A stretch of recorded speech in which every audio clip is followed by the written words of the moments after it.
Hello all, so as promised last week, this is the first in a new series of videos which I preliminarily called So How Are You? But maybe, I don't know, it might be good to call it something like group therapy, because it's going to be a very collaborative, interactive thing where it's not just me talking at you, we're kind of be talking together back and forth all the time. So as stated in the last video, today we're just going to be talking about confidence and issues and problems relating to that. I did get a few comments on the last video, but as instructed, it'd be great if you have anything that bothers you relating to the subject of confidence or anything you want advice on, put it under this video, and then hopefully all you lovely subscribers who think you've got some advice or your own story that will help that person, put it below, maybe address it to them personally in the comments so they can find it easier. On the last video, like I said, I got a few comments, so let's go to one of them here. So Jane, she suffers from social anxiety, and it's been really hard time fitting in high school, even though I'm a junior, and it's so hard for me to make friends because I have this irrational paranoia about everyone hating me. Just wondering if anyone else experiences this in school and work too. So I guess although social anxiety is a whole subject in itself, it does kind of team in well with the concept of confidence, because having social anxiety does affect your confidence. Just kind of worrying about how you're going to react in social situations, overthinking everything, it can have a really drastic effect on your confidence and kind of how often you make yourself go out because it seems such a stressful thing to do. So Jane, you say you feel like everyone hates you. I can assure you they don't. I know probably many people have told you that, but when it's in your mind, I know what it's like. You don't believe anyone. You're like, how would you know? I bet they do. School is a really tricky time because you're still kind of working out who you are, who you want to be. And even though when you're a bit older you realise it's not that important to fit in as such, it's alright to be kind of unique and even a bit weird. At school you're just desperate to fit in or feel like you belong somewhere, and I guess that's the crux of it really. But just be yourself, just be true to yourself, be a nice person, and then, you know, what can people really say? So any of you, have any of you felt this kind of irrational paranoia when you're at school, or even now? Because I know I do now. I always think, every time I go to a social event or even a work thing, I overthink everything and I end up not sleeping because I'm thinking, what did they mean when they did that? What was that look about? Do you think they took that the wrong way? Did they think I was being bitchy when I said that even though I was joking? You know, you go through all these things. But more often than not, they've not even noticed these things. They're not thinking about any of those things. Like, it's all in your head. So Jane, I'm really sorry that you're finding school tough. Let me tell you, you're not alone in this. So many people at that school will be finding it tough too. And what I did was, when I felt like I was actually all right in that scheme, like I felt I had a good base, good kind of foundation, a good amount of friends and stuff, I always made sure that if I saw there was anyone vulnerable out there, anyone that looked like they were struggling, I would reach out to them, go and talk to them, make an effort to include them. And I think in turn that helped me as well. So if you see someone else that you think maybe feels like you feel like left out, or maybe like you're not fitting in, why don't you reach out to them, and then who knows, you could strike up a friendship. But I think you've just got to help each other out in those situations. And okay, mate, if things don't improve at school maybe very quickly, can I assure you after school things can be hugely different. If you felt you didn't fit in after school, things can really change. So never think this is going to be your life, this is forever. This is such a small little segment of your life, which when you're in it, it seems huge, it seems overwhelming, it seems like everything. But I assure you, once you've left, you'll realise how big the world is and how much can change, how much things can improve. So please don't stress yourself out. Life's hard enough. If there's any way you can stop beating yourself up, because I can guarantee you're probably a lovely person, you've got a lot to offer, I'm sure a lot of people see that in you already, and if they don't, they're lost, but I'm sure they will. So hang in there, things will get better. Carmel, hello Carmel. I'm starting my first year at uni. I'd love to have some advice because right now I'm stressed as hell, and on top of that I do not have any confidence whatsoever. So I'd like to hear some coming advice. So when it comes to uni, the good thing about uni is it's almost like a fresh start. You can go and you can be whoever you want to be because you're going to be meeting brand new people in a brand new environment. You've got everything ahead of you. So if you've had a tough time at school or college or even at your home life, you can look at this as almost like a blank slate. You can start again and go in there with a positive mindset if possible. I know that's not always easy, trust me, I know that.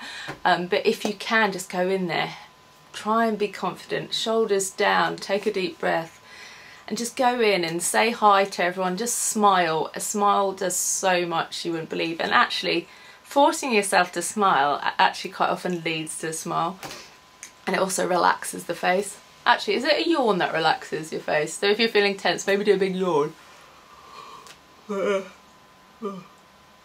tired. But also remember with uni, the majority of you, or 95% of you, are in the same boat. You're all starting this with knowing no one else there. Maybe some of you are scared because it's the first time away from home. Maybe some of you are scared because it's just a new environment, or you're trying a course that's completely different to something you've done before. Either way, I can guarantee you're not going to be the only one that's nervous or scared or lacking in confidence on that first day, or even the first term, or even the first year. So don't feel isolated, because I can guarantee someone's feeling exactly the same.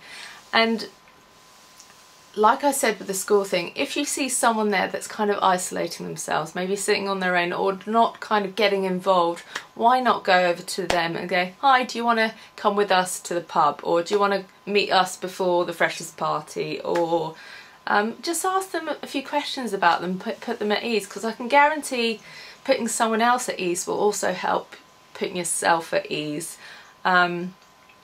And even if you think everyone else looks like they're so confident and so loud or so sure of themselves, a lot of people are just very good at hiding it. It's a mask. So, you know, just be wary of that too, that, you know, we all put on fronts, and we're all having like little wobbles underneath, and that's totally fine. And you know what, I think it's good to feel a bit nervous ahead of these things, because it's an exciting new phase of your life. A lot of people say uni's the best years of life. It wasn't for me personally, but you know, there's a lot of great stuff to be had from your time at uni. So just try and look at it as a really exciting new adventure. Ahead of you, after uni, it's the big wide world, adult world, where you've got to think about paying bills and that sort of thing. Enjoy uni for what it is. It's kind of the last few years of, yeah, you should work hard. I know I worked my little bottom off. But also it's a time where you can build some really great friendships, learn some really important life skills, and feel that little bit of independence, which is really nice, and actually feeling like you can cope, you know, in your halls or in your student house, and cook for yourself and do all that sort of stuff. That's kind of empowering and kind of gives you more confidence too. So that's also a nice confidence builder, just, you know, learning life skills. So Carmel and anyone else fretting about uni, please don't, because everyone else is starting something new. It's all scary but exciting too, and just try and embrace the positives about it. This new kind of chapter, you're going to have so much you can learn, so many things you could advance about yourself while you're there. So it could be a brilliant time if you let yourself enjoy it and try and think, no one's judging me. We're all here to learn, we're all here to have a good time. And also remember, most people are worrying about themselves, they're not worrying about everyone else. So don't be thinking that everyone's thinking stuff about you. They're worrying about their own stuff, their own shizzle, so panic not.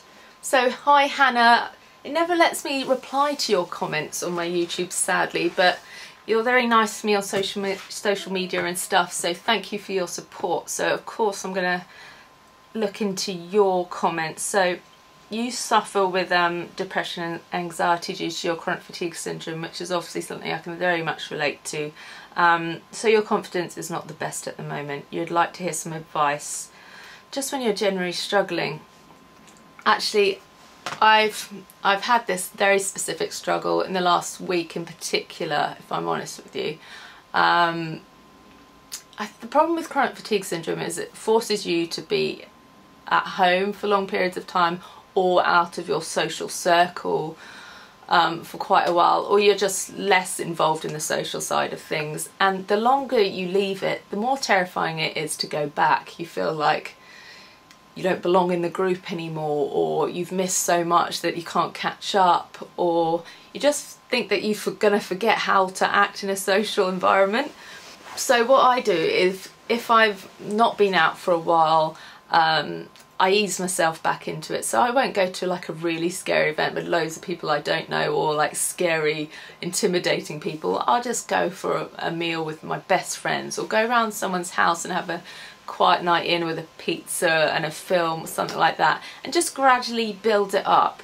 I know some people would go for the approach of, you know, just going for it 100% and putting yourself in those scary environments. And for some people that would work, because more often than not you'll find out that you'll be absolutely fine and get through it, and you'll feel great afterwards. But that is a risky approach. So I would just say, just gradually build it up, so it can become more regular, or, you know, it's not too much of a drastic change from staying at home to being with oodles of people and scary people. In terms of depression, depression obviously affects your confidence anyway. You feel low about yourself, you feel low about what you can do, what you can't do. You feel like you're not fun to be around, and that no one would want to hang out with you. That's the reality, that's how you feel. But the fact of the matter is, the people that love you would always want to hang out with you. And they just want to see you okay, and even if that means you're going to have to hang out with them and you might be a little bit sad, or you might need a chat or whatever, I can guarantee your good friends would do that for you. So don't feel like you're a burden or a pain. Tell them, you know, you'd really appreciate their company, and I can guarantee they'll probably make you smile, you probably end up laughing, and it would do you the world of good. So even if it feels like scary prospect, or it feels like something you don't want to force upon your friends, just do it, because just those couple of hours of interaction with someone that's not judging you, someone that cares for you, can really just make you feel a bit better for a little while. So I wonder, with the anxiety, is it because you're worried about how your body's going to hold up, or is it more because you're just so out of practice of it? Hannah, this is a subject I could talk to you for hours about, so maybe if you've got any more questions relating to CFS, depression, anxiety, feel free to leave them below, and we can maybe do a whole video on that sort of stuff. But please hang in there, really, things do get better. I've had a really good phase for quite a while now. I've had a little dip, yeah, sure. This week's been pretty tough, but because I now have that knowledge that things do get better, I kind of can cope with it more now, because I know that, you know, the light will come back, and I'll be alright. So you'll be alright as well, okay? So in terms of my own confidence, much like Hannah, I've found in the last few years I find social situations, particularly within the music industry, quite stressful. Because I don't live in London, I don't feel completely immersed in the group of people. I'm kind of an acquaintance, I kind of flitter in and out, so I don't feel that confidence that I'm going to go into the room and going to get a warm reception. It's always that I'm going to go in, maybe get a few looks and get a few people ignoring or not saying hello, and and then there's also the thing that I just never know how to greet people. I always think I'm going to muck that up. I'm going to go in for the kiss and they're going to go in for the hug, and then I'm going to smudge the lips and do awkward stuff. I always think that people will see Instagrams where I've used pictures of me that are using a nice camera, and then they see me in real life and go, oh my god, she's a minter in 3D actual life, and then I worry about that. I worry that, oh, I overthink things, and I don't think I'm the only one. I think we all do things like that. We always worry that everyone's judging us or thinking bad of us, but the reality is everyone's just worrying about their own stuff, and they're probably not even thinking anything like that. So just got to tell ourselves that. I've also had confidence wobbles in terms of, like at school, like I liked music, I liked drama, got good grades in that, but when it came to performance, I just couldn't do it. I would shake, I'd sweat, and it would just be such a traumatic experience for me. It wasn't enjoyable, so I just ended up not doing it, which is just a shame when your confidence level stops you from doing something that you might be okay at or good at, or could be a really enjoyable thing to have in your life. So I wish back then I knew how to cope with confidence a bit more, because I probably could have got past that a bit better. But that said, even now, the thought of like public speaking is terrifying. Like at Reading Festival, I had to do a baby metal interview, and because they're such a huge band and because they've got such huge interest around them, I ended up having a huge audience of people. Everyone came into the press tent, people that didn't need to be there, and were watching, and I had rows of people watching me do an interview with a band that can't speak English, which was already a stressful thing, and that was just basically my nightmare come true. So there's confidence battles going on all the time. I guess it's just about finding coping mechanisms to deal with those confidence things. I think also the people you surround yourself with have a huge effect on how you feel about yourself. I've got myself quite a few friends now who are very much confidence boosters. They are radiators. They don't, is that the term? Well, they don't drain you of confidence, they boost your confidence, they make you feel good about yourself. And I think it's so important to have those people in your life, those people that support you and encourage you and, you know, tell you when you're doing a good job or tell you when you've done something great, rather than bring you down and being critical. So if you look at your friendship group or your partner and realise that you've got someone in your life that makes you feel less good about yourself, then I think it's a good idea to assess whether you should continue to have them in your life or continue to let them do that to you. I'm not saying get rid, but maybe talk to them and say what they do and how it affects you, and hopefully they can change. If not, you shouldn't have to put up with that. You want people in your life that make things more positive, make things better. I don't mean people that tell you you're fabulous all the time when you're not. I mean people that are honest with you.